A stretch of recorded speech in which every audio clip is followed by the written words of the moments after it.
अभी सियाराम दास न्यायिक जी का प्रकरण आया, कल एक वक्तव्य उन्होंने निर्गत किया। लोग मुझे भेजकर कह रहे हैं कि इन्होंने आपका खंडन कर दिया, आप इनका प्रतिखंडन करें। कुछ लोग कहते हैं कि अब न्यायिक जी से भिड़ो, अब तुमको अपनी औकात पता चलेगी। विषय क्या था? सियाराम दास न्यायिक जी का एक कमेंट जो उन्होंने किया था, जिसकी वार्ता वो कर ही चुके हैं, अच्छे से समझा चुके हैं।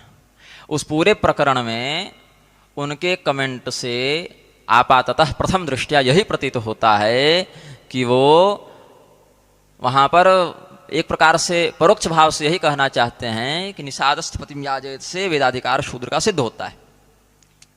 लेकिन उन्होंने अपने वक्तव्य में स्पष्ट किया कि उनका ऐसा आशय नहीं था। तो हम अपनी त्रुटि को स्वीकार करते हैं कि हम उनके आशय को समझने में नहीं सक्षम हो पाए, किंतु क्या उनके आशय को समझना मेरा प्रधान बिंदु था? मेरे पक्ष की उपस्थिति क्या वहाँ पर उनके आशय को समझने से थी? नहीं। पक्ष की उपस्थिति मेरी क्या थी कि निषादस्थ पतिम याजयेत, इस कथन से शूद्र का वेदाधिकार सिद्ध नहीं होता है, यह मेरा अभिप्राय था।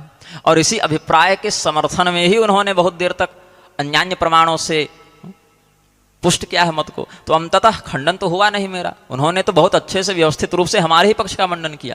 पुनश्च मेरा द्वितीय पक्ष क्या था?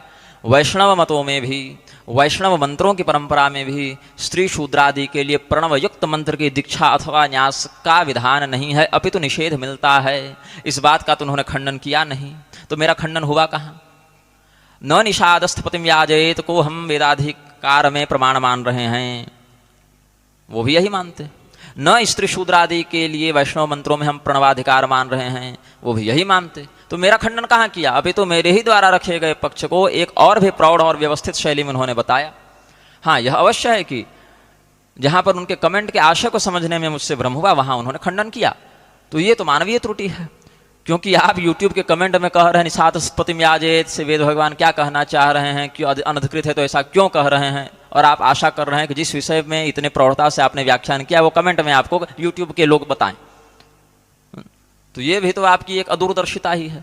या आप यह उम्मीद लगा बैठे हैं ये हम 2 पंक्ति का प्रश्न कर देंगे और फिर समाज वहाँ पर हमको कमेंट में ये पूरी बात बताएगा। समाज तो सामान्य भाषा से ही समझेगा।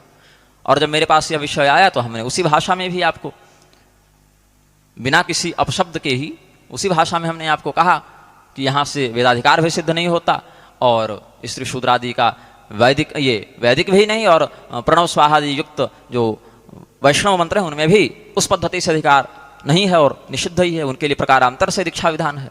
तो इसी बात को इन्होंने भी कहा। तो इस बात के लिए हम इनका अभिनंदन भी करते हैं कि उस विषय में तो इन्होंने मेरा मंडन किया और मेरे उन पक्षों का खंडन तो किया ही नहीं इन्होंने। तो जो शास्त्रीय पक्ष मुझे अभिष्ट है वही इनको भी अभिष्ट है। मेरा विषय क्या है? स्त्री शूद्रादि के प्रणवयुक्त न्यास और मंत्राधिकार पर। हमने निषादस्थ पति अधिकरण के आधार पर वेदाधिकार का समर्थन तो किया नहीं, तो केवल एक बिंदु पर खंडन किया जिसमें आपने एक कमेंट के अंतर्गत जो अपना उद्देश्य रखा था उसको हम ना समझ सके। लेकिन शास्त्रीय बिंदु की अगर बात करें तो जो आपने कहा उससे सर्वतोभावेन हमारा समर्थन होता है, हमारे पक्ष का मंडन होता है, और इस कथन से दीर्घकाल तक समाज का मार्गदर्शन भी होगा। इसीलिए हम आपका अभिनंदन भी करते हैं।